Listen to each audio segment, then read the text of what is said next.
Hi, you most probably have got to know me in person before you watch this video. However, my name is Jürgen and I really want to say thank you for your contribution to the translation of Lobo. So, how does it work?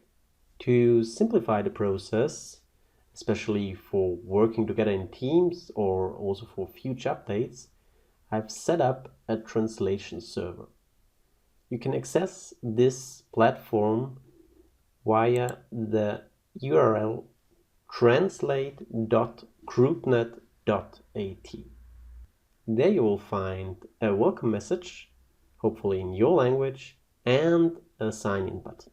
But first of all, we have to register. So we click on this sign-in button and click register as a new user. So please fill in your personal data. And finally, click on register. You get an email that you need to confirm. I will do this in the background. As you have confirmed your email address, you can log in as a user.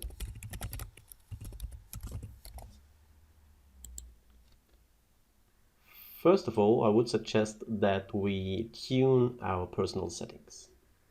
So we move to the user and click on settings. You can change your password, define the number of lines you want to see per page, and you can define alternative languages. So in my case, for example, I also speak German, so I look for Deutsch and a little bit of French, so I can also add the French. And what will happen then is that while I'm translating, I'll get displayed the translations in German and French as little hints on how to translate it to the target language. We'll see what this means later. I click Save. You can go to the home screen by clicking on this icon on the top left. And we see two projects here. You can somehow forget about the terminology project. This will also help us a little bit with translations. We want to focus on Lobo. When you click Lobo, you see all the languages that are available. German, English, and French is almost done. Italian and Spanish is still missing.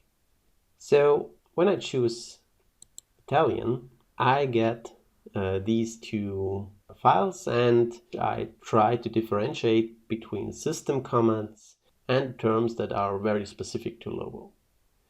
As soon as I click on one of these files, I get a summary and I can now choose to continue the translation, and we now see several things.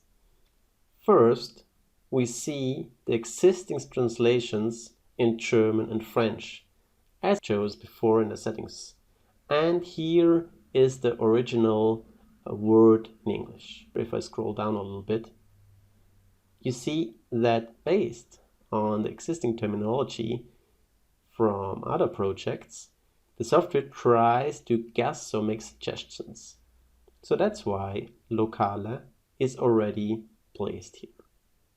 If you think that this is the correct translation, you just deselect this button and click send, and then you have confirmed the translation of this word. For some terms, I've added a comment to specify their meaning. You can find such comments, if they exist, here.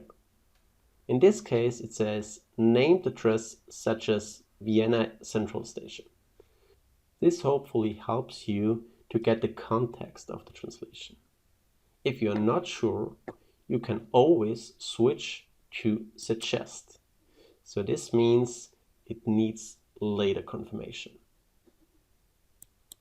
As soon as you have translated a word by clicking on send or translate, the software automatically moves on to the next word. In this case, it's data sets. You see, that's the word we've just translated, and that's the next one. If I scroll down a little bit, you see the rest of the list, and you remember we have set this list to 9 words per page. Again, there are suggestions, so I'm not sure if this is correct, but I simply choose this translation by clicking on it. I edit the case, and again I click on send to confirm this translation. Like this, you can move on through all the translations. What else can you do? With this icon, you can request the translation from Google Translate. So in this case, Google tries to translate all into tutti. And what about these icons? This shows you the history of all the translations. Here you can add comments, and here you can have a raw view, which you probably don't need. That's easy so far, isn't it? So let's move on to more challenging issues. Here on the top, you can also search for entries. I'm gonna search for entries containing delivery number. And what you see is that this search returned 4 results with all the terms that contain delivery number. Actually, what I wanted to show you is that in some translations you will find these curly brackets. These curly brackets are placeholders, and please leave them unchanged. You can imagine that these placeholders are replaced by the real shipping ticket ID on execution of the software. So in this case, you can either copy this with copy and paste and use it as a term wherever you like it to, or you copy the whole string and just change the rest of the translation. But please never translate or change anything within the curly brackets. And there is another specialty where you need to leave some parts of the translation unchanged. And this is if the translation contains HTML tags. For example, in the phrase increase. So as soon as I look for this phrase, I find an item that reads something with increased password strength by using blah blah blah. What you find here are HTML tags. You can easily recognize them by these lesser than and greater than brackets. So again, please leave these HTML tags unchanged.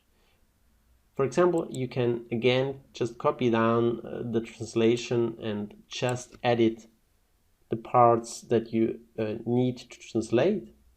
Or you can also copy down these HTML tags by simply clicking on them. So maybe you want to add these, then I take the suggestion from the left and I make the closing tag, and this one special characters is this one.